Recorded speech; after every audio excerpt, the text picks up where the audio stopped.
Matthew 22, starting in verse 36. Master, which is the great commandment in the law?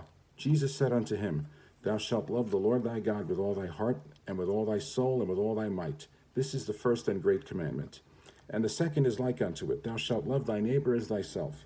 On these two commandments hang all the law and the prophets. Now, some people think that this passage here, Jesus is saying we don't have to keep the 10 commandments anymore. We only have to keep these commandments, as if they're new commandments that we had never seen before. Loving the Lord your God with all your heart, soul, and mind, and loving your neighbor as yourself. Well, are those commands that we never saw before until Jesus gave them? Deuteronomy 6, verse 5.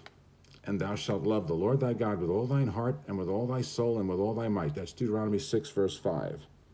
That's exactly what Jesus said in Matthew 22, verse 37. And what about loving your neighbor as yourself?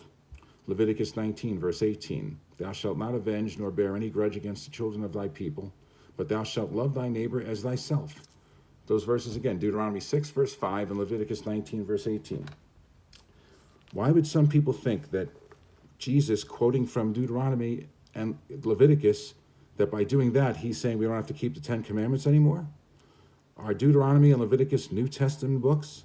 Once again, people that use this passage to say we only have to keep those two commands, loving God with all your heart, soul, and mind, and loving your neighbor as yourself, those are so-called Old Testament commands. So to use them to say that we don't have to follow the Old Testament anymore makes no sense. And by the way, how do you love the Lord your God with all your heart, soul, and mind? By keeping the first 4 commandments. How do you love your neighbor as yourself? By keeping the last 6 commandments. So anytime anybody uses this passage to say we don't have to keep the 10 commandments, just remember they're quoting Deuteronomy and Leviticus. Or I'm sorry, Jesus is quoting Deuteronomy and Leviticus. So not only would that mean that he's not using them to get rid of the 10 commandments, but it means that Jesus had a high regard for Deuteronomy and Leviticus. Do you? Thanks for watching, friends. Goodbye.